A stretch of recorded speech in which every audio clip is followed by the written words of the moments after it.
Ir a buscar mi tecito porque es hora de Vaya a buscar, 11 y es sagrado. vaya a buscar su tecito nomás, Ah, no, compañero. ya estamos en vivo. Muy buenas tardes. Iba a decir Guten Abend, Guten Tag, buenas noches a todas y a todos.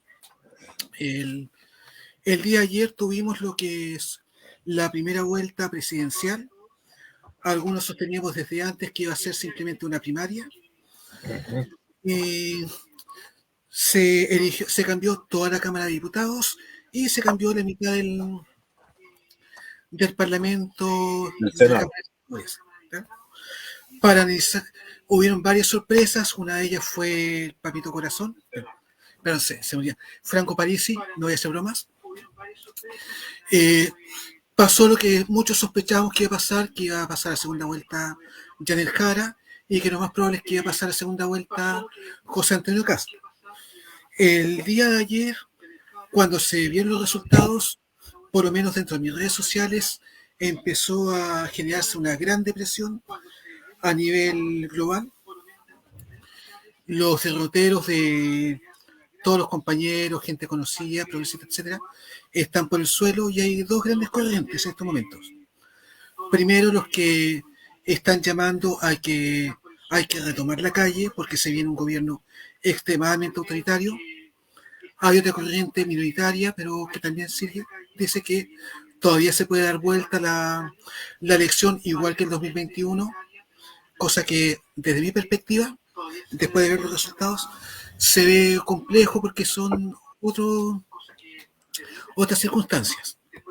Y además estaba la gran tendencia que se ha mantenido desde hace varios años de los roteadores que culpan a la plebe por no saber votar.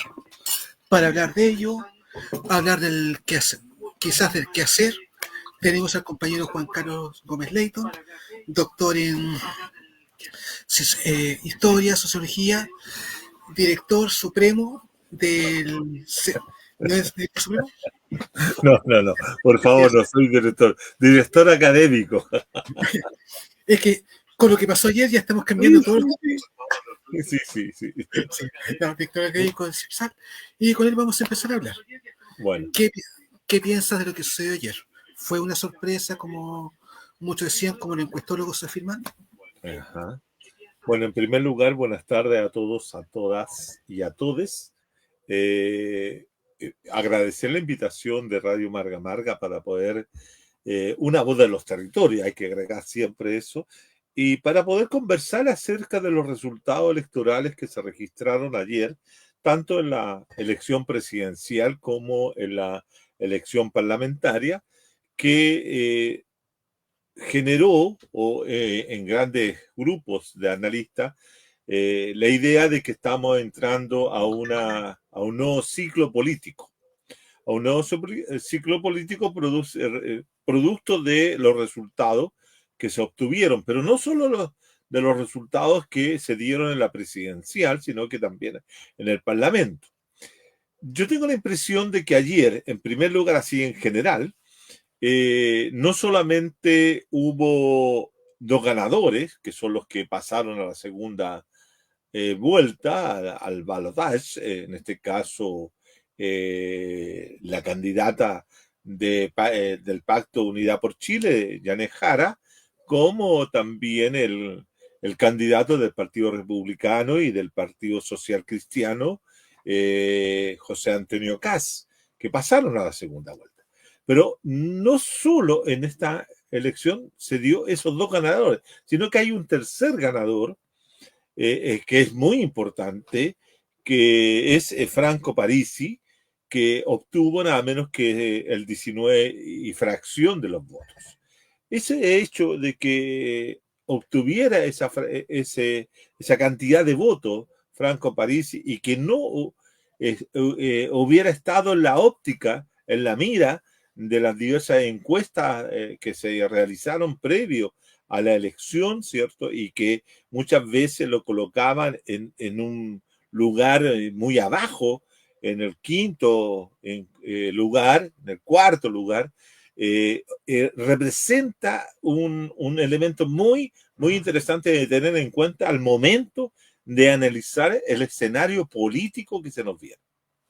que se nos viene y que podría configurar una situación realmente de inauguración de un nuevo ciclo político, y no solamente un nuevo ciclo político, sino también una nueva forma de hacer política. Dejémoslo ahí y volveremos sobre este tema, pero vamos a los resultados propiamente tal que se obtuvieron. Dejémoslo ahí y volveremos sobre este tema. El tema central es que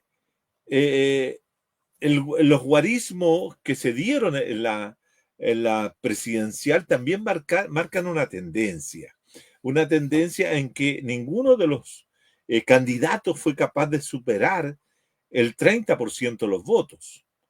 La primera en llegar, ¿cierto? Fue Yanez Jara con un 26% de los votos, y el segundo no alcanzó ni siquiera tampoco a llegar al 25% de los votos, que es José Antonio Caz, que llegó como al 24, al 22, 23% de los votos.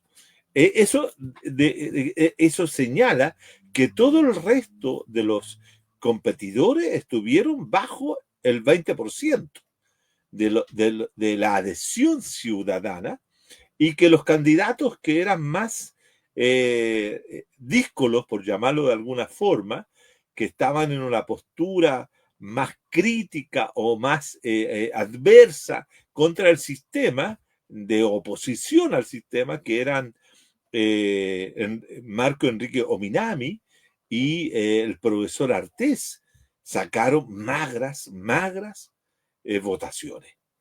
En la caída es gigantesca, pero de un precipicio enorme cayó Marco Enrique, que en su primer performance, cuando se presentó por primera vez, Marco Enrique obtuvo nada menos que el 22 o el 21%, y ahora marcó el 1, y tantos por ciento, lo que es absolutamente nada. Y el profesor Artés, ¿cierto?, logró doblar la votación que había obtenido en la inscripción, sacó como 70.000 votos, y lo cual también refleja que, a pesar del entusiasmo, a pesar de su vehemencia, a pesar de sintonizar con algunas de las ideas más sentidas de la izquierda extraparlamentaria, el profesor Artés no logró captar, ¿cierto?, la atención de la clase trabajadora y de otros sectores sociales a los cuales él se comunicaba. Y por lo tanto, el outsider, que yo siempre dije que había un outsider neoliberal, que era el señor Harold McNichols, marcó más que Marcos y marcó más que Artés, pero tampoco superó el 2%, sacó uno y tanto, que era un outsider, una persona que venía de fuera de la política, que era una persona que no tenía experiencia política, etcétera, y por lo tanto no tampoco llegó con su mensaje a las grandes masas populares o ciudadanas. Y después todos los candidatos del neoliberalismo, que eran José Antonio Caz, que es el candidato del neoliberalismo conservador, ultracatólico, reaccionario, antidemocrático, autoritario y neoliberal ortodoxo, defensor de la dictadura, etcétera, representaba justamente y representa la candidatura de una postura neoliberal, que yo le he llamado neoliberal y liberal. ¿Por qué? Porque la postura que tiene José Antonio Caz es justamente contra la democracia liberal. Él está contra todos aquellos elementos que son propios de las democracias liberales. En primer lugar, contra eso, y después, por supuesto, contra cualquier intento de construir un Estado social, una sociedad más igualitaria, etc. Él es un sujeto que podríamos, ¿cierto?, encuadrar perfectamente en lo que son el neofascismo tan actualizado en el último tiempo. Y luego estaba el otro neoliberalismo radical, también nacionalista, autoritario, antidemocrático y más radical que el mismo Kass, era el Johannes Kaiser con el Partido Nacional Libertario. Y luego venía la candidatura de la derecha tradicional, o si ustedes quieren, de la derecha liberal, neoliberal liberal, es decir, una derecha como que, en la cual se ubicaba los partidos del Chile Vamos, la Renovación Nacional, la UDI y como también Evópoli, más ciertos dos partidos que descolgaron de la democracia cristiana, que era el Partido Demócrata y Amarillos. Entonces, esos 5 partidos representaban una posición dentro de esta competencia, como yo lo he dicho, interburguesa, era cierto, de neoliberalismo, en la cual ellos representaban una tendencia liberal. Y finalmente, estaba en cuarto lugar en la candidatura de Franco Parisi, que yo siempre caractericé a la candidatura de Franco Parisi como el neoliberalismo populista. De estos 4, el más populista de todos era justamente Franco Parisi, lo cual lo hace un candidato que puede estar cerca de la derecha, pero tiene este elemento populista que lo hacía separarse e incluso de Evelyn Matei o del Chile Vamos y de los dos radicales que eran Kaiser y Kass. De manera que la competencia de esos neoliberalismos estaban en los 4, de una u otra manera, disputándose en la segunda vuelta, entre ellos 4, y había una quinta, obviamente, que es la candidata de Unidad por Chile, que era la militante comunista Janet Jara, que representaba el neoliberalismo socialdemócrata, que hemos tenido a lo largo de 1990, desde tiempos de Elwin, Frei, Ruiz Tagle, Lago, etcétera, hasta el gobierno de Gabriel Boric. Y por lo tanto, Janet Jara y la Unidad por Chile representan la continuidad de ese proyecto socialdemócrata que de una u otra manera dialogó, conversó, intercambió, hizo acuerdos con el neoliberalismo, liberal, ¿no? Porque durante mucho tiempo no tuvimos las expresiones de este neoliberalismo autoritario, si ustedes quieren para llamarlo con mayor fuerza, reaccionario, que el de Johannes Kaiser y el de José Antonio Kass. Esa era la disputa. Y se disputaban ciertos electores que iban desde la clase alta a como también sectores populares, sectores medios. Y finalmente lo que logramos obtener es que ninguno de esos 5 lograron cruzar el 30%. Es decir, todos fueron candidaturas que no tuvieron ese. Y como digo, ¿cierto? De esos 5, 3 estaban bajo el 20%, o 4 estaban bajo el 20%. Y pasaron 2. Entonces, por un lado está Jara. ¿Por qué la pregunta de por qué Jara o la Unidad por Chile no alcanza a lograr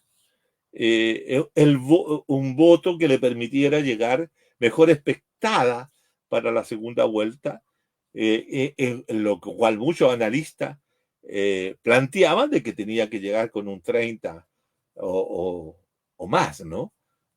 Algunos como Alberto Mayor, que ha sido vapuleado en el último tiempo por su equivocación, ¿cierto?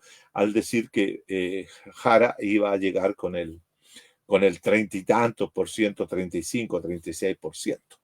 Y no lo llegó. Ahora, ¿por qué? Fundamentalmente porque se produce una fragmentación de la adhesión ciudadana a nivel de la estructura social y de la estratificación social chilena, en la cual, cierto, curiosamente, los sectores altos, por ejemplo, si tomamos la región metropolitana, votan por los candidatos de derecha, pero fraccionados. Los sectores medios votan también por Jara y también votan en forma fraccionada por estos 4 candidatos. Y finalmente está también que el voto popular en menor medida, ¿cierto? También se fracciona en estos candidatos. Fíjense que hay un dato que es importante señalar. El dato dice que en todas las comunas populares de la región metropolitana gana Jara. Creo que en una sola en la que gana Kast. En ninguna gana Parisi. En ninguna. En todas gana Jara con muy buenas votaciones, ¿no? Entonces hay un voto popular que se desglosa al interior de los distintos candidatos por esta situación de que en una primera vuelta por lo general hay como yo voto por el que me gusta más, porque me interesa, porque dice cosas que me hacen sentido, etcétera, y después voy a ver cómo se posicionan en la recta final y yo después en la segunda vuelta ese votante decide votar por la segunda preferencia que puede tener, ¿no? Siempre los electores tienen una preferencia dura que se la ubica en primer lugar y después tienen una preferencia más débil y después una tercera, más débil todavía, en la cual, cierto, lleva a votar. Por ejemplo, supongamos, por ejemplo, los votantes de Parisi pueden votar por Parisi, pero tienen también la posibilidad de votar por Jara. No les molesta votar por Jara en ese sentido, como lo hicieron ya en la oportunidad del 21, cuando el 60, se dice, el 60 o 70% del votante de Parisi votó en su oportunidad por Boric. Ahora podría producirse lo mismo, etcétera. Entonces ahí hay una cosa que es interesante marcar, que se tiene la posibilidad de que se pueda mover el voto popular en ese sentido. Ningún candidato de la derecha neoliberal, desde Matei a Kaiser o pasando por Kast, obtuvieron altas votaciones en los sectores populares. Se movieron entre algunos del 15, máximo 16, pero no pasaron más allá de esa cifra, lo cual también es importante tenerlo presente. Etcétera. Ahora, el otro tema que hay que tener presente es que la distribución regional es bien interesante porque el candidato de la clase del Partido de la Gente obtiene 4 regiones que son las 4 del norte, que tienen un dato. Las 4 regiones del norte son densidades de población baja, es decir, juegan un papel importante dentro del padrón electoral, pero no tan significativo, por ejemplo, donde gana Jara.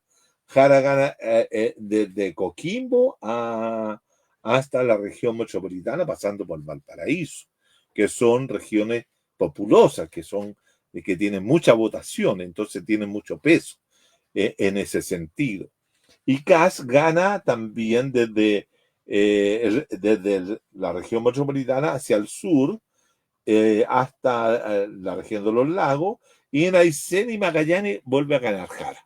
Hay 5 regiones para Jara, 4 regiones para Parisi y 7 regiones para Kast, que son fundamentalmente las regiones del centro del país, el centro agrícola, de las regiones más tradicionales, por llamarlo de alguna forma, y también con mayor presencia de grupos de derecha.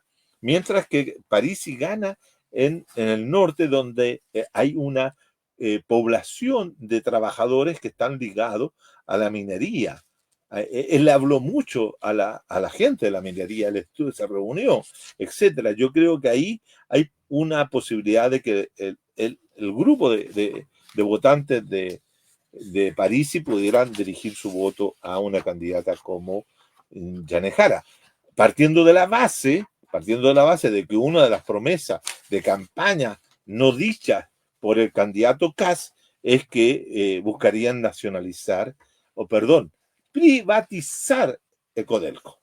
Entonces ahí los compañeros de Codelco deberían estar muy atentos para ver cómo se puede mantener esa situación, etc. Entonces, el proceso electoral, si bien es cierto, genera esta situación, hay un tema. Hay un tema que es qué hacer para la segunda vuelta. ¿Qué hacer para la segunda vuelta? Tiene posibilidades de ganar o de vencer en esta contienda Janne Jara y la Unidad por Chile a Kast y a la unión de las tres derechas, Matei, Kaiser y Kast. ¿Será posible eso? Mire, fíjese un dato. Voy a leer algo que es importante. Si yo considero que Jara obtuvo el 26.85% de los votos, ¿ya? Kast obtuvo el 23.92%. Kaiser el 13.24% y Matei el 12.46%, lo cual es una caída brutal de la adhesión de Chile Vamos, de partidos como Evópolis, Renovación Nacional, la UDI, Amarillos y Demócratas. Ahí está reflejada esa votación. Lo más probable es que mucha gente que votaba por UDI, que votaba por Renovación Nacional, terminaron votando por Kast en esta primera vuelta. Eso es interesante, porque votaron por Kast en la primera vuelta. La suma de esos tres conglomerados nos da el siguiente número, 49.62%. 49.62%. Es decir, la derecha que estaría apostando por Kast no logra cruzar el 50%. El 50%. Eso es interesante. Ahora, si nosotros dijéramos que se hubiese ido solamente Kast en esta elección, ¿cierto? Con el apoyo del Partido Nacional Libertario, como también del Chile Vamos y el resto, ¿cierto? No habría ganado en primera vuelta. No habría ganado en primera vuelta, sino que habría quedado para la segunda vuelta igual con el 49%. Y si uno considera que Parisi tuvo el 19.71%, Harold McNichols sacó 1.25%, Meo Marco Enrique obtuvo el 1.20% y el profesor Arte el 0.66%. Esa votación suma, aunque no son iguales, suman 22,82% del padrón electoral. Eso significa, para que me escuchen bien todo, que hay un 22,82% de votos en disputa. Hay un 22,82% de votos en disputa, que no están claramente enmarcados en una decisión de que van a apoyar a uno. Ahora, por decisión ideológica o por posición ideológica, uno debería decir que en la votación de Meo y la de Artés no van a ir necesariamente a votar por Kast.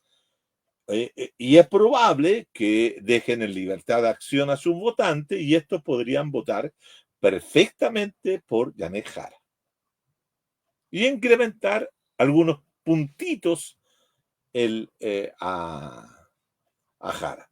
Y también está la votación de Harold McNichols, que podría ir si es que no se lo pololea ante la derecha, podría ir también a Jara, ¿no? En ese sentido, ¿no? Entonces ahí son 3.11% los que podrían pasar en esta aritmética que estoy haciendo a Jara, y ahí Jara estaría recién apenas cruzando los 30%. 30%. Pero ¿qué pasa si uno dice en esta suerte de ingeniería de voto o de cálculo, uno dice, bueno, ¿y qué pasa si vota toda la gente de París y por Jara? Por la comunacha, como decía. Fíjense ustedes que se produce la siguiente situación. La suma de estos 22,82% da 49,63, perdón, 49,67%. O sea, que la Jara y Kast en este escenario que le estoy presentando estarían empatados. Estarían técnicamente empatados. Aunque en la segunda vuelta no establece que el candidato que llegue en primer lugar tenga que cruzar el 50% más uno. Tiene que llegar primero. Y en este caso llegaría Jara con el 49,67%. Pero aquí viene lo interesante de esta elección.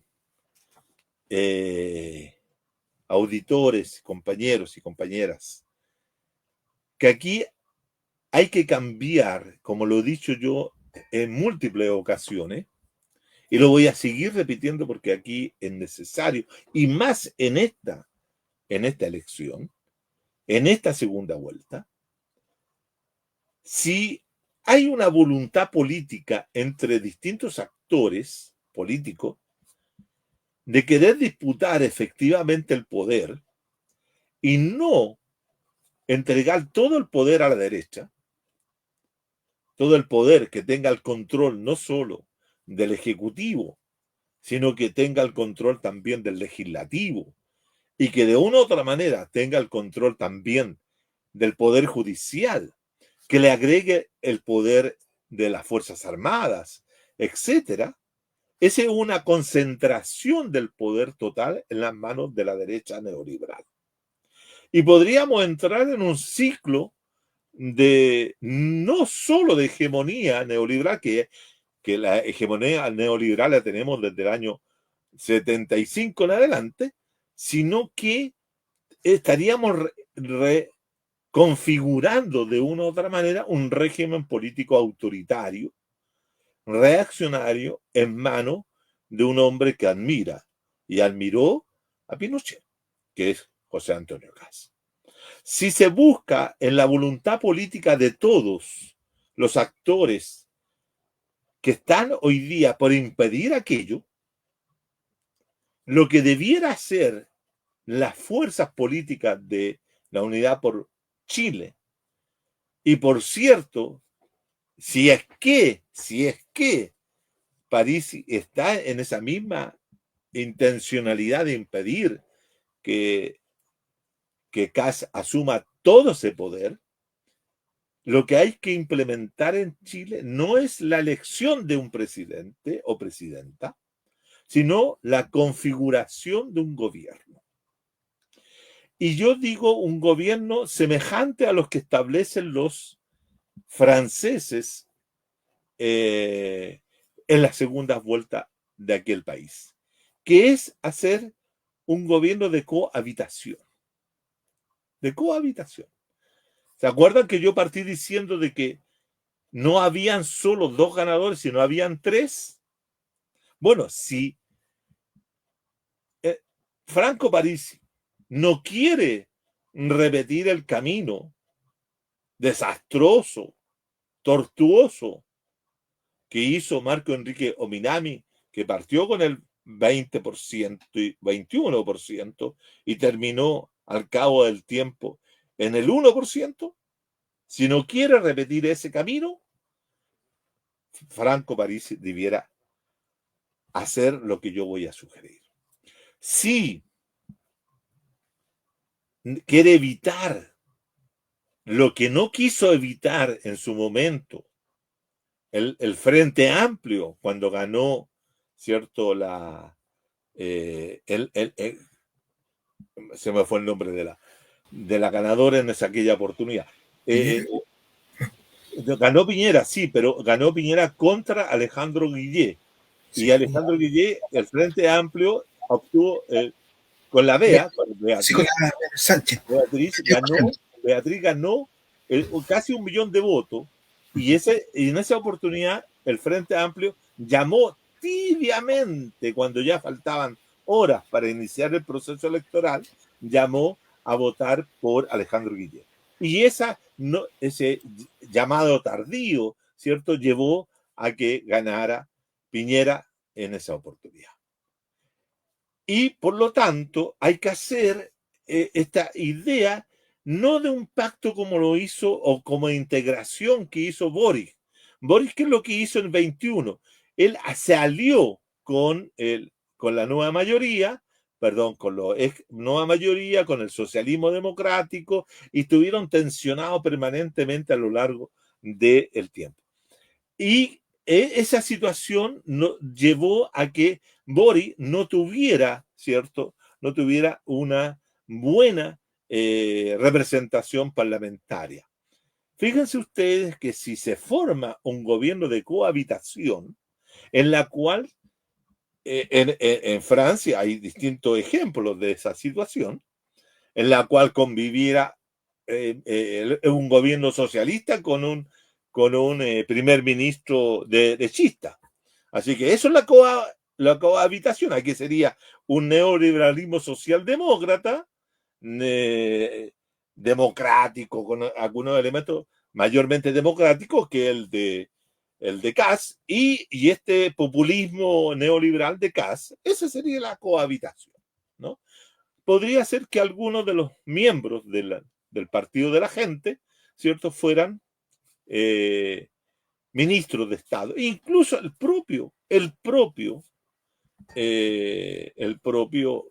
Parisi podría ser nada menos que ministro de Economía. Él dice que es experto en economía. Bueno, ministro de Economía. Otro podría ser otro cargo, e incluso él mismo podría ser ministro del Interior. Eso ya. O ministro de Seguridad. ¿Captan? Ponerlo en seguridad. O el abuelo que perdió, que no llegó no llegó al Parlamento, ponerlo en algún cargo de autoridad pública. Es decir, hacer un gobierno de cohabitación implica hacer también cambios en el programa político de Jara, a integrar elementos del programa de la gente, del partido de la gente. Pero el elemento más fundamental, diría yo, desde mi punto de vista, sería el hecho de que si se llega a establecer un gobierno de esta naturaleza, un gobierno cohabitacional, ese gobierno tendría controlado el Parlamento. No sería un gobierno dividido. ¿Por qué digo esto?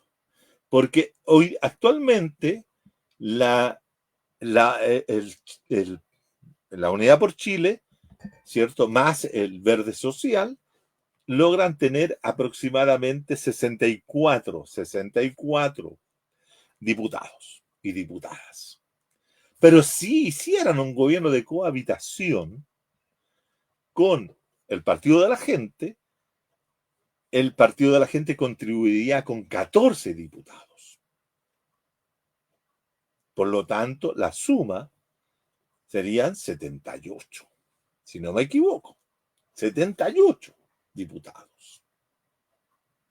Con lo cual, tendrían el control de la mayoría simple que impediría a la derecha, ¿cierto?, pasar como podría hacerlo ahora, si el Partido de la Gente se va hacia la derecha, sería, ¿cierto?, un hecatombe, porque ahí la regresión en los derechos, en la regresión, en todas las cosas que ustedes se pueden imaginar, con casa a la cabeza, con todo ese poder, sería total y completo. Por lo tanto, un gobierno de cohabitación debiera ser la estrategia que la Unidad por Chile debiera comenzar a trabajar desde hoy con la intención de provocar, ¿cierto?, impedir, ¿cierto?, que llegue Kast al gobierno. Eso es un objetivo político, es un objetivo estratégico, es una forma de impedir aquello. Pero eso es la forma como los sectores oficialistas podrían enfrentar esto. Pero hay la elección, y con esto quiero terminar para dar el paso a listo para las preguntas y consultas. Pero ayer quedó demostrado un tercer tema. El tercer tema que nos compete a nosotros fundamentalmente, y digo nosotros los hombres y mujeres de la izquierda, es que no tenemos izquierda. Y no tenemos izquierda.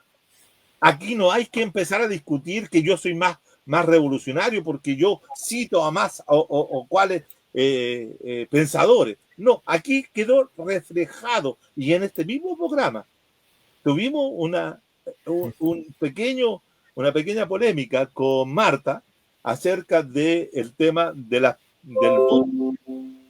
Y ella me decía que hay muchas agrupaciones de izquierda que estaban llamando a votar nulo. Yo, recogiendo ese interés que había planteado Marta, escribí un texto, me maté estudiando, ¿cierto? Un texto para decir qué importancia tenía el voto nulo, que se fue publicado el mismo domingo en la mañana en el Clarín. Y yo ahí decía que de acuerdo a los antecedentes que también manejaban los grupos de la izquierda extrainstitucional, de que el voto nulo podía ser una expresión del voto de enojo, de rabia, de bronca, de rechazo a todo el sistema. ¿Por qué? Porque el antecedente más inmediato que se disponía para aquello era la votación del voto nulo que se había registrado el 2024, especialmente en las votaciones de concejales, que es la que mide la fuerza de los partidos, etcétera. Y ahí había llegado a un 12 y tantos por ciento, y el voto nulo el voto blanco había llegado a 8%, lo cual sumaba 20%, lo que era como 2 millones y tantos, 2.700.000 personas habían rechazado a elegir. El entusiasmo de los compañeros que llamaron a votar nulo fue total, y querían que eso se repitiera porque esa era la forma de marcar la diferencia, que no estábamos ni con A, ni con B, ni con C, ni con D, con nadie. Y incluso yo llamé al artículo que escribí el noveno candidato a la presidencia. El noveno candidato presidencial era el voto nulo. La decepción fue total. Fue total. Porque el voto nulo alcanzó en la presidencial, solo alcanzó el 4%. Menos del 4%. Es bajísimo para poder incidir en el asunto. Hay alguna gente que me dice, pero subémosle la abstención. Bueno, la abstención fue bastante baja también. 15%. 15%, pero yo siempre digo lo mismo, porque yo soy politólogo. ¿Ah? Usted cuando me presentó como historiador y sociólogo. Pero yo soy politólogo. Y los politólogos siempre hemos tenido una reserva con respecto a la abstención. Y siempre hemos señalado de que en toda, y esto es una convención, es decir, un acuerdo sobre la base de un registro, de que en toda elección hay aproximadamente un 10% de electores que, por diversas razones, que nosotros los politólogos que llamamos técnicas, diversas razones técnicas no van a votar. Por lo tanto, A ese 15% tú quítale el 10% y te queda el 5%. Y ese 5% son aproximadamente 800.000 personas. Y si esas 800.000 personas fueron no asistieron a votar, ¿por qué? Porque lo hicieron con una convicción política, y eso también hay que verlo, porque hay mucha gente que fue a excusarse porque estaba a 200 metros de su casa, qué sé yo, 200 kilómetros, debe ser, porque no puede ser 200 metros. Se fueron a excusar, etcétera, y por lo tanto, ese se le reduce supongamos, a 400. Y así, forzando el asunto, no alcanza. No alcanza. No alcanza si nosotros pensáramos que todo ese voto vaya a ir por razones de cercanía ideológica, por cercanía ideológica, al voto Jara, para impedir que llegue Kast. Pero si no se tiene esta idea del gobierno cohabitacional, ese voto se pierde y la Jara pierde. Entonces, el tema central que digo, que el hecho que quedó reflejado, que ese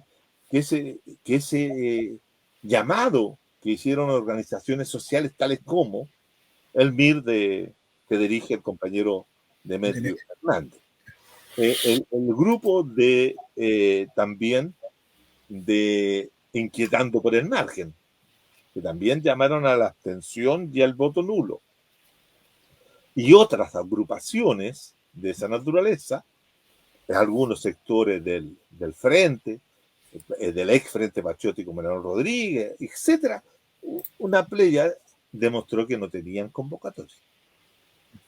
Demostró que no tenían convocatoria, y eso es grave, porque aquí no hay una izquierda. Desapareció la izquierda. Y curiosamente, compañero Víctor, en este diagnóstico de que la izquierda están desaparecidas en el sistema político chileno, no solamente lo digo yo, sino que coincido, o él coincide conmigo, no sé, ahí vamos a tener que ponernos de acuerdo, con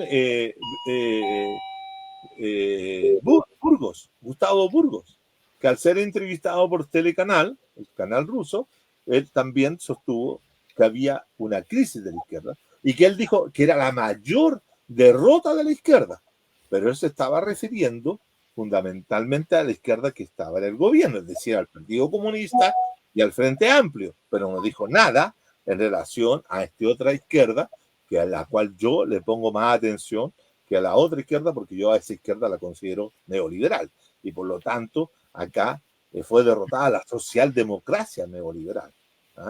Entonces, en ese sentido, lo que nos queda como tarea política, es que a partir de los resultados de ayer, la urgencia que se requiere conformar un proyecto de izquierda que recoja todas las transformaciones, tanto culturales, económicas, sociales y políticas que se han registrado en el último tiempo, para poder tener un grado de comunicación, de interacción, de llegar a ciertos sectores de la sociedad chilena, para poder ir construyendo una salida al neoliberalismo. ¿Por qué? Porque nosotros podemos solucionar, o podemos ayudar a solucionar, podemos contribuir, podemos sugerir una salida, no del neoliberalismo, fíjate lo que estoy diciendo, no del neoliberalismo, sino que configurar, ayudar, ¿cierto? Proyectar la posibilidad de que no tengamos un gobierno de Kast, con lo cual no significa de ninguna manera, eso lo subrayo categóricamente, de ninguna manera que yo estoy sugiriendo que con un gobierno de la cohabitación, como he planteado, vamos a salir del neoliberalismo. No, con eso vamos a impedir que llegue Kast. Y vamos a crear una estructura de oportunidades políticas para comenzar a construir ese proyecto que ya de una vez por todas deberíamos tener levantado, construido, ¿cierto? Hacia los años 2030. Ahora, eso significa comenzar a trabajar en la perspectiva de lo que es la institucionalidad política. Entonces muchos van a decir, no, es que nosotros no queremos absolutamente nada con la institucionalidad. Bueno, eso lo llevan diciendo los grupos de izquierda hace 35 años. Es decir, del año 90, que grupos de izquierda, en la cual yo también participé, también planteamos que no queríamos nada con la institucionalidad. Bueno, aquí estamos. 35 años después estamos aproximadamente en lo mismo. Pero más solo aún. Somos grupos solitarios. Que tal vez vamos a tener esta urgencia de unirnos para poder no solamente llegar nosotros, los viejitos de la tercera edad, arrastrando nuestros pies, pero teniendo siempre nuestra mente lúcida para poder proyectarnos, pero que no solamente queremos que llegar nosotros arrastrando nuestros pies a reuniones como la que se va a realizar el próximo miércoles ahí en la casa de Laurita Allende. Tienen que llegar jóvenes, tienen que llegar y tenemos que lograr vasos comunicantes, tenemos que lograr que toda la gente que participó con el profesor Artés, jóvenes que participaron ahí se acerquen también para lograr construir aquello. Si no, compañeros, esta debacle va a seguir y vamos a terminar. Lo que yo más triste es que las izquierdas puedan terminar desapareciendo por efecto del propio proceso histórico de irse cada vez quedando menos gente, porque estamos grandes y nos vamos yendo, vamos partiendo de este mundo. Y si no tenemos, yo recuerdo mucho lo que decía Manuel Almeida. Manuel Almeida, en una reunión que tuvimos con él aquí en Valparaíso, durante la época de la dictadura, Manuel Almeida, cuando vio llegar a un montón de jóvenes que venían del liceo, que encabezaba la difunta Paula Quintana, que en ese tiempo era socialista, de la Juventud Socialista, la Paula Quintana, Manuel Almeida estaba feliz de ver a ese grupo de estudiantes de enseñanza secundaria, niñas y niños, que llegaron, porque él decía un partido, una organización social, un partido de izquierda que no tenga juventud está condenado a morir. De acuerdo. También termino. Esta situación nos deja. Ayer quedó claro, igual como a mí me quedó claro, que en 1988, cuando se triunfó la gente triunfó, la ciudadanía triunfó en el plebiscito del 88, no solamente ese triunfo del no había implicado la derrota de la continuidad en ejercicio del poder de Pinochet, porque es lo que fue, sino que también la posibilidad de que Pinochet fuera derrocado por la fuerza, como era los planteamientos de muchos compañeros, ¿cierto? También fue derrotada. Ayer creo que quedábamos derrotados porque si en una ocasión habíamos levantado la consigna del voto nulo y ahora la volvíamos, no tuvimos fuerza para hacerlo. Entonces yo creo que hay lecciones. Por un lado, resumo, por un lado la posibilidad de que Jara y la Unidad por Chile conformen si que hay voluntad política de uno de los dos actores, por si acaso, de un gobierno de cohabitación, y que ese gobierno de cohabitación impida la llegada de Kast al poder, porque él va a concentrar el poder total y completo, porque va a tener el control del Ejecutivo, el control del Legislativo, va a tener el control de las Fuerzas Armadas y de los aparatos represivos, va a tener todo el control. Y también el apoyo de el poder económico. O sea, la concentración de poder político, económico, social y armado de Kast va a ser total. Y para nosotros, la izquierda, la posibilidad de contar con un gobierno de cohabitación nos da márgenes para poder desarrollar una política de encontrar la reconstrucción de la izquierda anticapitalista que se requiere urgentemente. Ahí está. Ya, estando de acuerdo en muchos planteamientos que tú dices, aquí hay varias cositas que tenemos que preguntarnos. Primero que todo, saber si Washington le dio a Kast la venia para ser presidente. Porque yo me acuerdo que hace 4 años fue Kast a Estados Unidos a pasearse, a pedir, bueno, todos dijimos que iba a pedir permiso para ser presidente y volvió completamente choreado. Esa es una.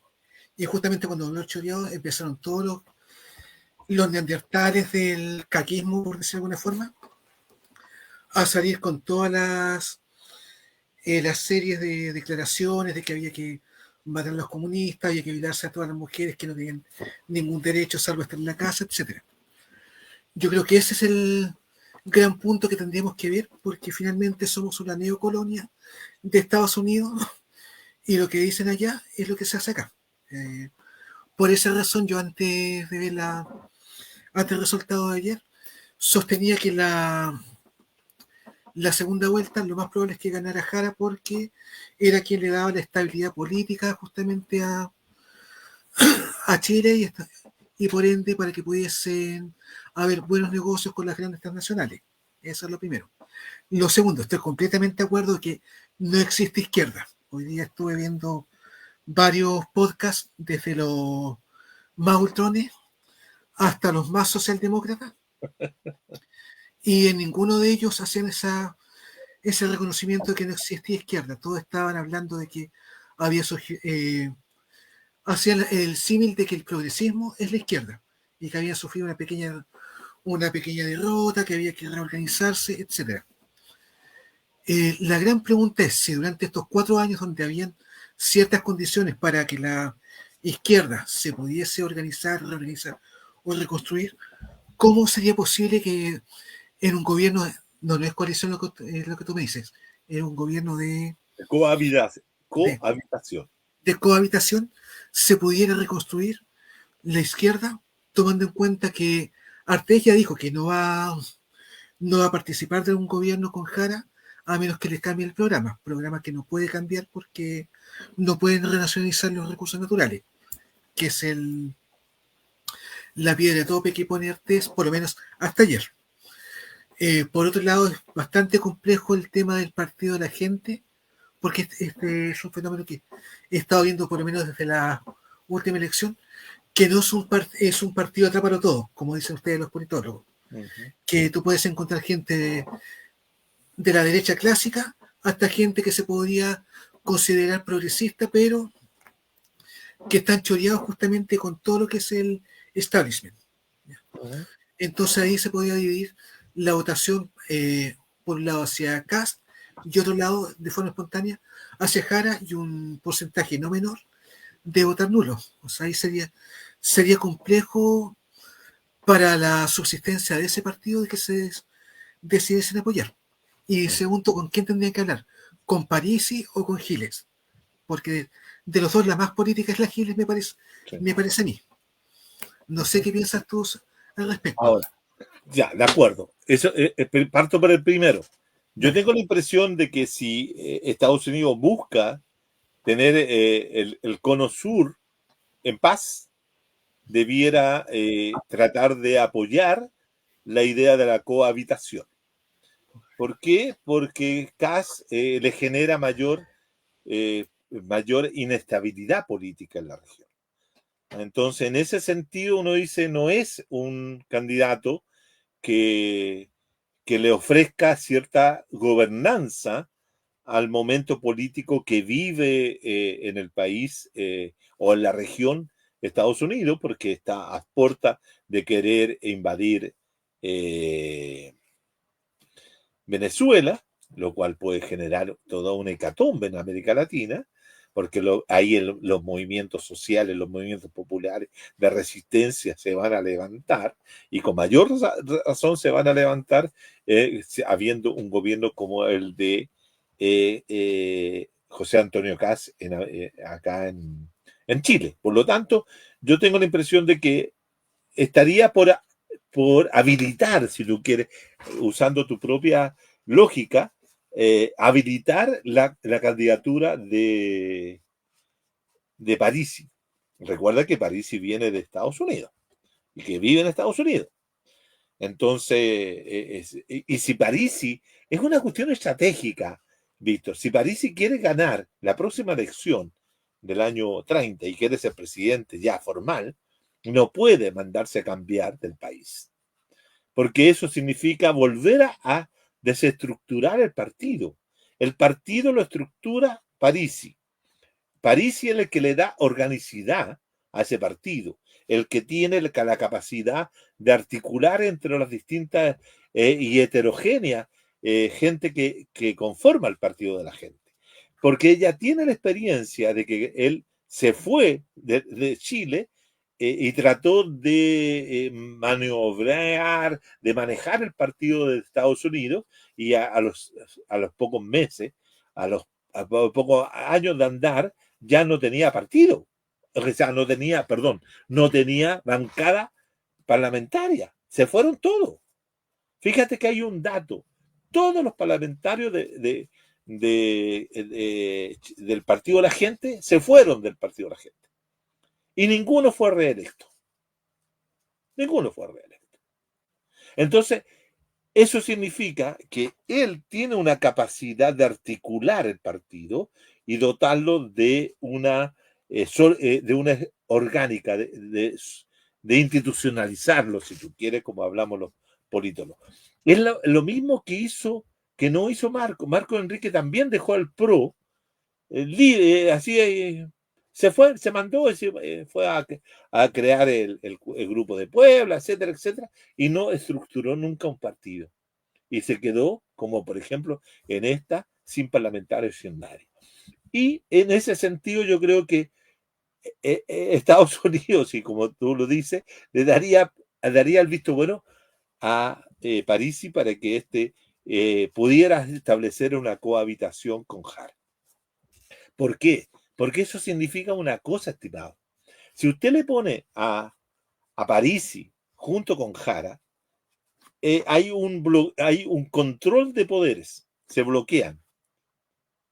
¿Me entiende? Ninguno de los dos se arranca con los tarros, por decirlo en buen chileno, ¿sí?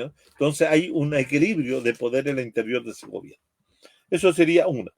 Y por lo tanto también le daría una serie de seguridad a Estados Unidos. Claro, el problema sería si es que el 0,66% de los votos déjame mirar cuántos son, porque no los veo, déjame ponerme, son tan chiquititos que no los veo.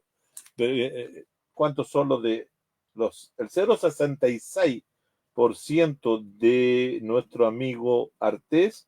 Apenas son 86.000 votos. No son gravitantes. No son gravitantes. Eso con respecto a la primera. En la segunda, yo tengo la impresión de que hay que tener voluntad, pues, compañero. Si no se tiene voluntad para evitar eso, afírmese que viene Kast. Ahora, yo no le tengo miedo a Kast, por favor, yo quiero decir lo siguiente. Yo no le tengo miedo a Kast, porque creo que nosotros, la gente de izquierda, hemos sido capaces de vivir, organizarnos, confrontar y resistir la dictadura, como también resistir en muchas ocasiones lo que fue los gobiernos de la nueva mayoría y de la concertación. Por lo tanto, no le tenemos temor a eso.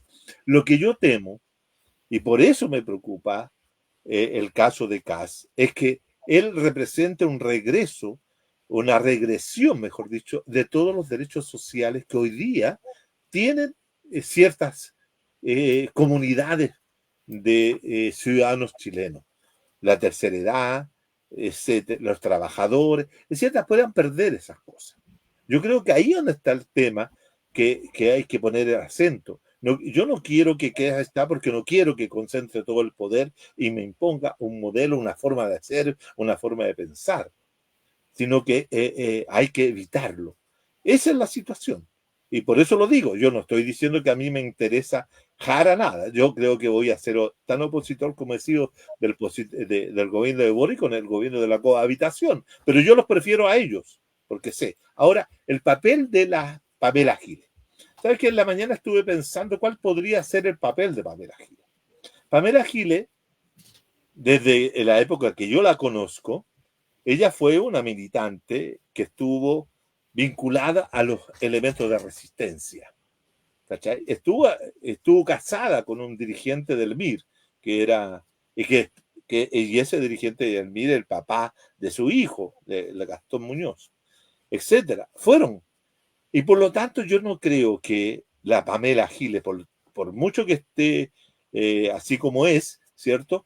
Tenga una actitud de ir a apoyar como partido de la gente, a, o que el partido de la gente y Parisi vaya a apoyar a Kass. ¿Entiendes? Yo creo que ahí es el mejor límite que tiene el partido de la gente. El partido de la gente tiene dos posibilidades.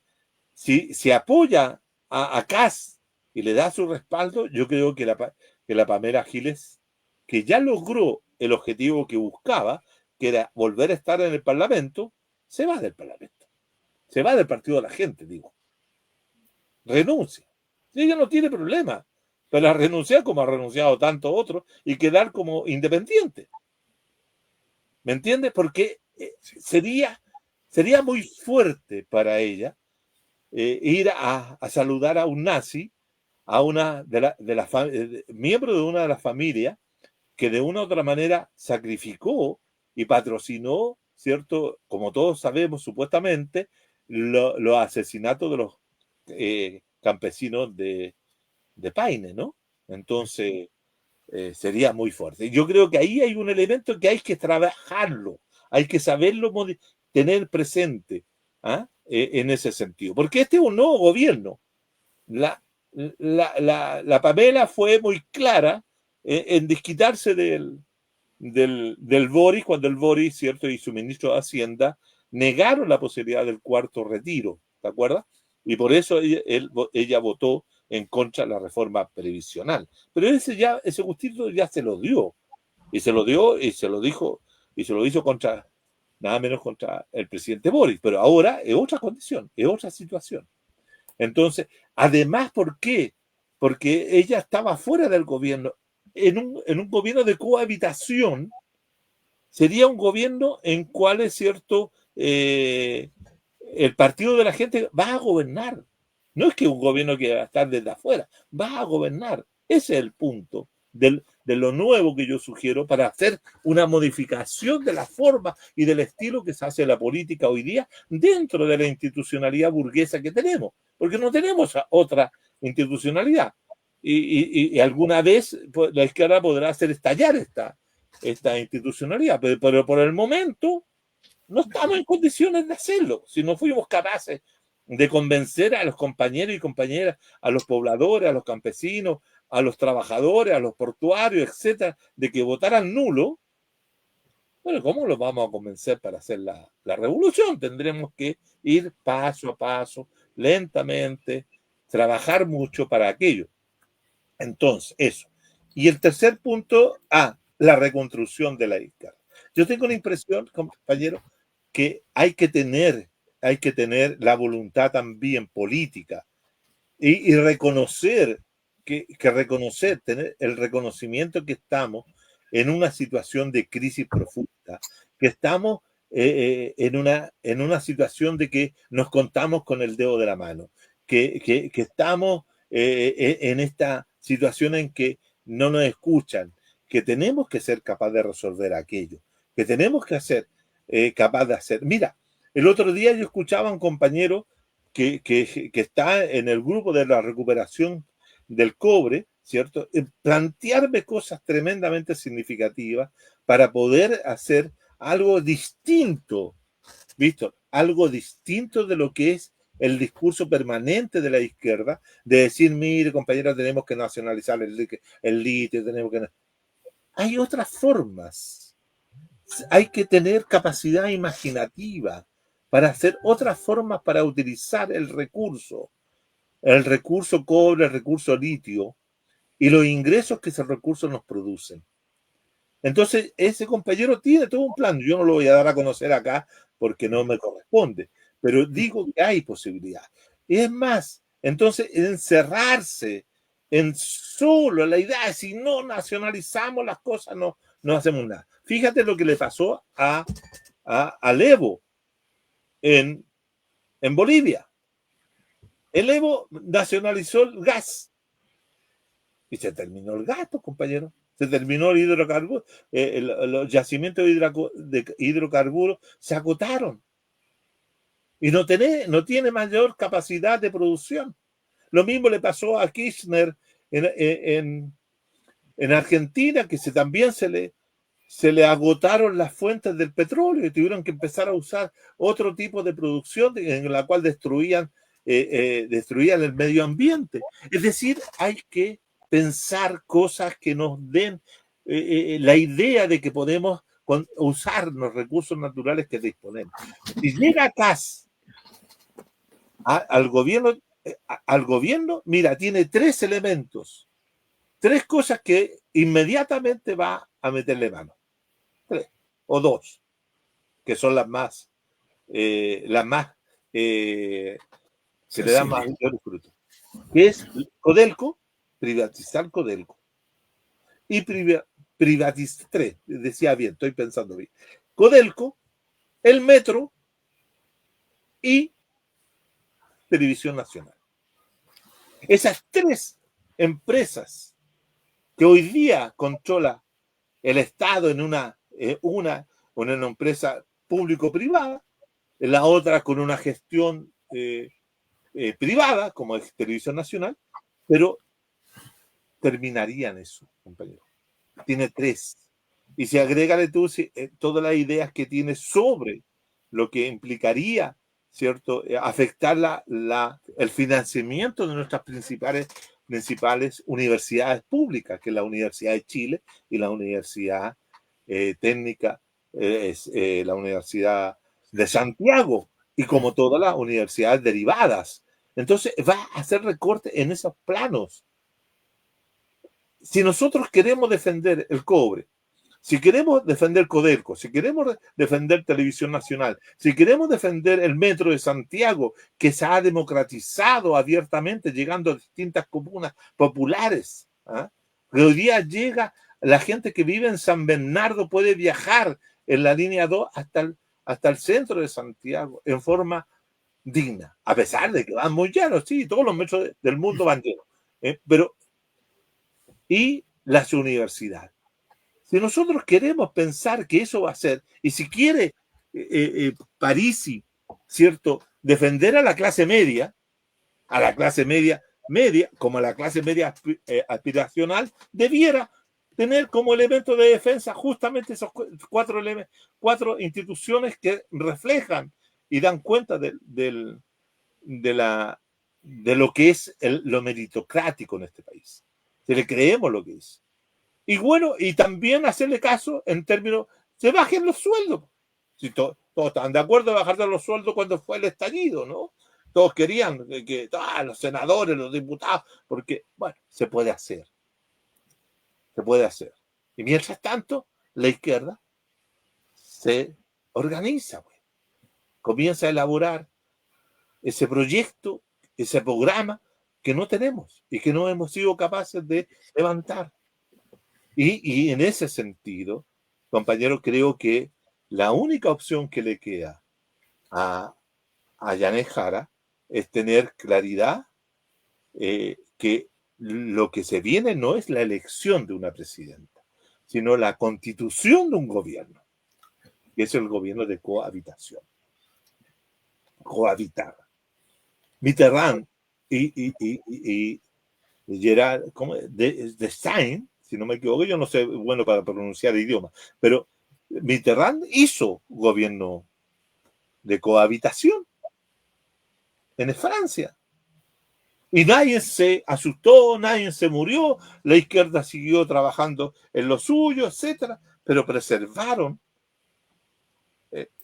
un gobierno y una posibilidad de impedir que llegara en ese tiempo la derecha dura. Acá estamos en la misma situación. Es otro ambiente internacional, sin duda, pero yo le mandaría ese recado a la gente de Unidad por Chile. Y yo pescaría todo el comando que dirigió la campaña de la señora Jara y pondría otro sujeto a dirigirla. Mandaría algunos al norte, otros al sur para hacer campaña en ese sentido, para recuperar tanto las regiones del sur como las regiones del norte. Mandaría gente del Partido Comunista a hablar con los viejos de la zona, pues sí, allá nació Recabarren. ¿Cómo es Recabarren? ¿Cómo los viejos mineros o la gente minera hoy día va a olvidarse de esa identidad colectiva y va a terminar no votando con la compañera Jara, es decir, por la señora Jara, hoy votando por la derecha? Por favor. Entonces, eso significa que Recabarren mejor se va a dar cientos de vueltas en su tumba. ¿Por qué? Porque los compañeros mineros, los trabajadores, ¿cierto? Mineros, o todo el mundo minero, estaría haciendo eso. Yo creo que hay que apuntar a esta idea. De todos los demás cosas que podamos decir de los resultados pueden ser estudios académicos, pero en términos políticos específicos, yo como analista recomiendo seguir una ruta francesa que es la cohabitación entre el Partido de la Gente y Unidad por Chile. Entre ellos suman un poquito más de los 49% y después todos los que nos abstuvimos, compañeros, todos los que nos abstuvimos de votar ayer domingo, iríamos a votar por Jara. Así es. Sí, me parece interesante, sobre todo la propuesta de mandar a Quiroga al Gulag. Usted lo dijo, yo no lo dije. A Siberia. No lo digo porque yo conozco a Darío desde hace mucho tiempo. No, que anoche en un WhatsApp de estos progre y ultrones que están metidos juntos, culpaban a Quiroga del desastre. O sea, mandando a Siberia. Yo te diría una cosa, sí. Esta es una pelea, compañero. Es una pelea como toda pelea. Acá, la Jara tiene que sacarse el manto de ser la niña buena, de hablar suave y de andar saludando así de buena onda a Kass. Aquí hay que entrarle con todo. Entrar en una discusión política. En primer lugar, le recomendaría a la señora Jara que le sacara todo el historial antidemocrático y antiderechos humanos que tiene Kass. Habría que desnudarlo en su apoyo a los asesinos, a los que hicieron desaparecer a la gente. Y que tú sabes perfectamente que el ministro de Seguridad, Cordero, ¿cierto? Fueron campesinos de ahí de la zona donde está, si no me equivoco, Kass, la familia Kass, están desaparecidos, tíos del ministro Cordero. Entonces, es que es complejo. Mira, anoche escuché el discurso de Jara y lo primero que hizo fue mandarle un guiño a Matei. Ahí ya dije. Pero eso lo hizo anoche, cuando estaba recién, como te dijera, digiriendo de que no tuvo 30. Pero ahora ya deberían estar así los chicos malos de grupos del Partido Socialista. Así que existen chicos malos del Partido Socialista. Así que existen, deben estar aconsejándola. Ya, señora, salga a pelear. Y una pelea que no tiene, digamos, fly play, sino que a todo. Ahora, ¿qué hacemos con el acorazado que hundió el oficialismo? Me refiero a Jadwe, porque es otro factor interesante. Mira, yo pienso que Jadwe estaría por la idea de conformar un gobierno de de cohabitación. Y él sería también una persona que también aconsejaría a la Jara que entre a la pelea, que abandone esa. Y eso significa, mira, es más, si tú quieres hacer un análisis todavía más específico de los resultados, el hecho de que la Jara, cuando ganó la primaria, el primer objetivo que se propuso la Jara en ese momento fue recuperar una alianza con la democracia cristiana.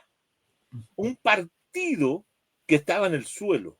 Un partido que había perdido diputados, senadores, que era la nada misma. Y insistió, entonces, Huenchomilla, sacaron al presidente que no quería esa alianza con el Partido Comunista y pusieron a Huenchomilla, y Huenchomilla, como un viejo sordo de la política, dijo, aquí me sirve porque yo voy a volverme importante, no él como Huenchomilla, sino que el Partido Democrático Cristiano de la noche a la mañana se volvió importante, el Partido Comunista, la Jara y toda la gente volvieron importantes el Partido Comunista, y el Partido Democrático Cristiano, digo, cierto, se recuperó y acaba de obtener 8 diputados y se transformó en el segundo partido más votado de la coalición interna. Ese es el absurdo cuando la gente no tiene una racionalidad para hacer política. En política hay que tener racionalidad, no emociones. Cuando tú usas las emociones te pierdes. Aquí dicen, no, por ejemplo, dicen algunos, no, es que aquí la emocionalidad, es que aquí hay que ser cariñoso. Cuando hablaban de las habilidades blandas de la candidata, las habilidades blandas servían justamente para tratarla así con guantes de seda, mientras que lo otro no tenía. Dime tú, ¿tuvo Kaiser, tenía habilidades blandas? Por supuesto que no. Y es No, por eso mismo que obtuvo el porcentaje que obtuvo. claro, y Kass tampoco tiene habilidades blandas. Matei, cuando se dispara, cuando se desconcentra y habla como Matei, realmente como ella piensa, ¿cierto? Se les salen las cosas como dijo que el plan de búsqueda del gobierno de los detenidos desaparecidos era un plan de venganza. O cuando dijo, ¿cierto?, de que era inevitable matar a la gente que se mató en los primeros años de la dictadura. Ahí se está hablando la verdadera Evelyn Matei. Entonces, el tema central es que tú con habilidades blandas no haces política. Y yo lo digo aquí siempre, yo soy admirador profundo de Maquiavelo. Porque Maquiavelo nos enseñó hace ya 6 siglos, ¿cierto?, de que la política era el arte de lo racional. Ahora, Y la política no tenía que tener marcada por la religión, la fe, los sentimientos. La política es política racional, que se busca tener objetivos específicos. Y la política es lucha por el poder. de Si acuerdo. queremos tener el poder para evitar que otro lo tenga, tenemos que usar todos los instrumentos que nos permita esa lucha. Mira, tomando en cuenta que este mes se va a intensificar la batalla de Stalingrado, o sea, nazis versus comunistas, ¿cómo se hace justamente para pensar en el voto de los sectores bajos y medios bajos con respecto al anticomunismo, que es una Mira, cosa real, por un lado? Y por otro yo, lado, perdón, dale, sí, dale con eso, no, dale con eso y después tira la bomba. ya, mira, hay un dato. Un compañero, porque yo hablo con mucha gente, un compañero me decía en la mañana, temprano,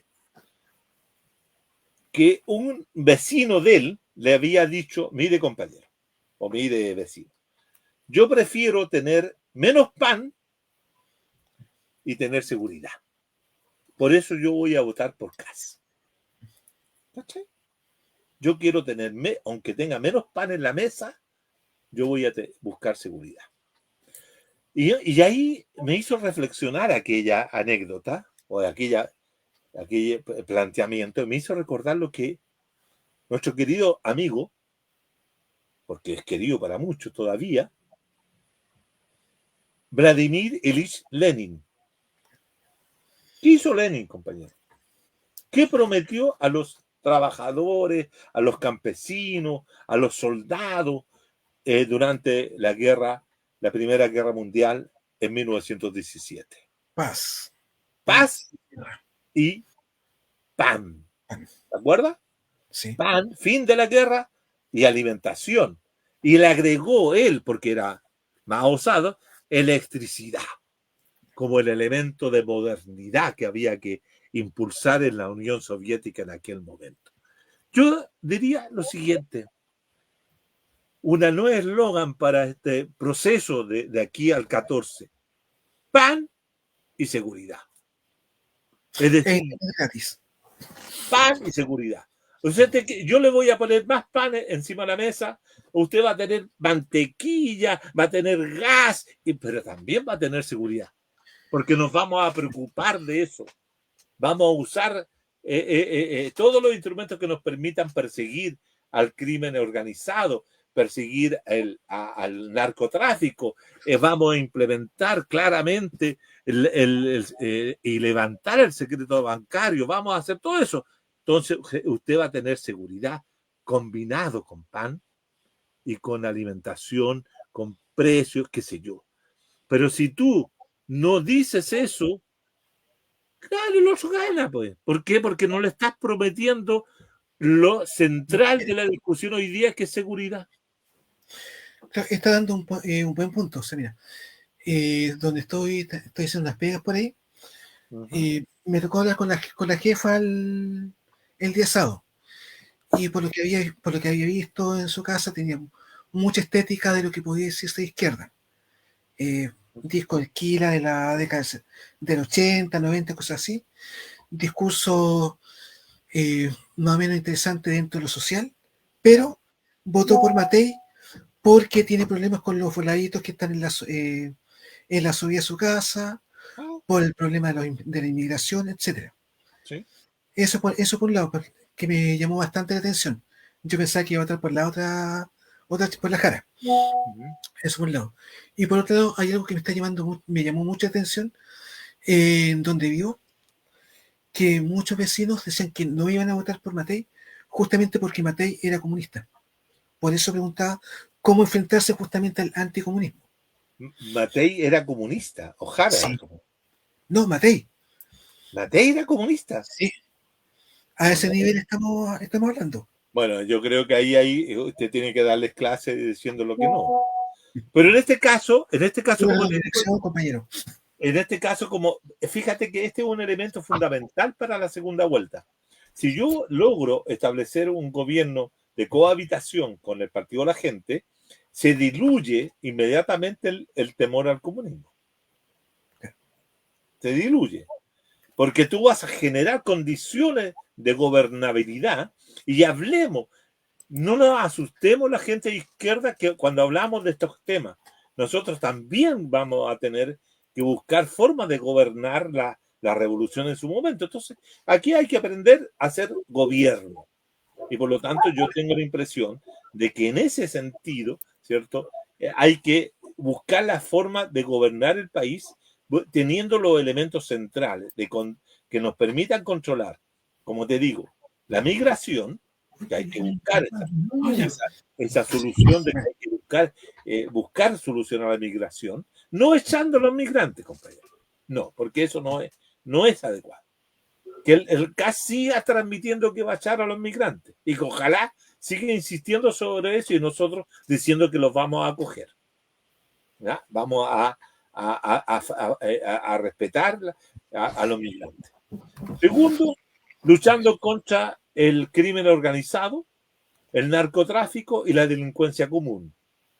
Luego, lo que yo agregaría, y ahí pondría, ¿cierto?, una persona que experta en esa materia, que sería decir, nosotros nos vamos a hacer cargo de la gente que hoy día deambula por las calles producto de la drogadicción, que están enfermos, que esa gente no hay que decir que son drogos y son malos, sino que es gente enferma. Sí. Y para eso necesitamos tener una atención de aquellos. Entonces, habilitar albergues, habilitar una política de atención, hacernos cargo de los problemas de las enfermedades mentales, hacernos cargo de nuestra situación mental. Es decir, comenzar a trabajar y poner una serie de personas que son expertos en esa materia, sacarlo de donde están y ponerlos visiblemente, que estos van a ser nuestros equipos, que van a atender el tema de la drogadicción, que van a atender los problemas de mentalidad o todos los problemas que existen hoy día en esa materia. Hay gente que es muy capacitada en esos planos. Hay psicólogos, hay psiquiatras, hay médicos. Los mismos médicos que trabajan, por ejemplo, en ese comité de daño transgeneracional, que es como el doctor Carlos Madariaga, por ejemplo, que tiene numerosos libros sobre eso y trabaja en un centro que atiende a personas que tienen daño transgeneracional producto de las cosas de la dictadura y de ese tipo de cosas, pero también se puede extender hacia otras. Entonces, te das cuenta que en esta oportunidad la posibilidad de que este gobierno de cohabitación tenga ese tipo de cosas va a dejar nulo la posibilidad de que Kass empiece con la tonterita de que usted a dónde es, y si quiere Corea del Norte, si quiere Venezuela, o si quiere. De acuerdo. Interesante lo que estás planteando. Lamentablemente, desde el Comité Central, es decir, desde la producción nos informan que necesitan la señal porque en 20 minutos más parte del siguiente programa. Sí. ¿Qué te parece si seguimos el tema una semana antes de la segunda vuelta? Como usted diga, compañero, usted sabe que con la radio Cordón Marga Marga siempre estaré dispuesto a estar en cada momento que ustedes lo pidan. Y si yo tengo salud, estoy sano de mi mente, voy a estar participando siempre. Muchas gracias a todos los que escuchan. Y ojalá que se difunda por todo Chile, por toda América Latina. Yo lo voy a subir a mi canal y lo voy a distribuir para que tengamos, ojalá que alguien nos escuche y pueda seguir lo que yo estoy planteando. Gracias, Víctor.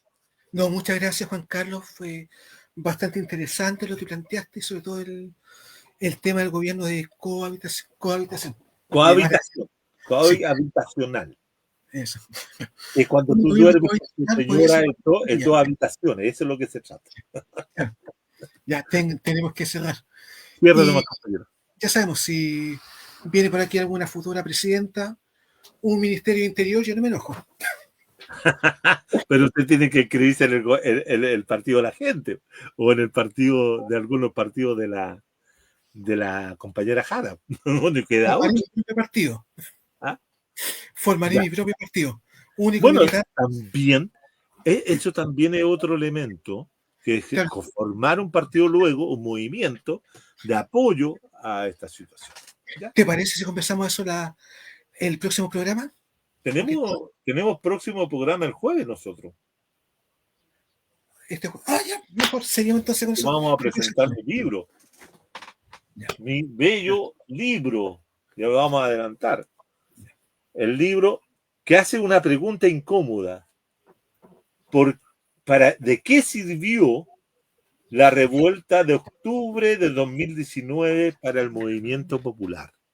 Un análisis crítico 6 años después. Un grupo de... Así que yo se lo recomiendo, compañeros, sí, vale barato, así usted apoya al pensamiento crítico comprando el librito. ¿Ya? Uno apoya el pensamiento crítico, pero soy del estatus medio bajo. O como dice el profesor Carlos Pérez, medio simbólico. Es que yo no sé, todo el mundo de izquierda me dice lo mismo, yo al final no sé cómo viven, no llegan a fin de mes. Por eso somos de izquierda. Siguiendo con la... Ya, chao. Ya. Chao, compita, un abrazo gigante. Chao, y un abrazo a todos.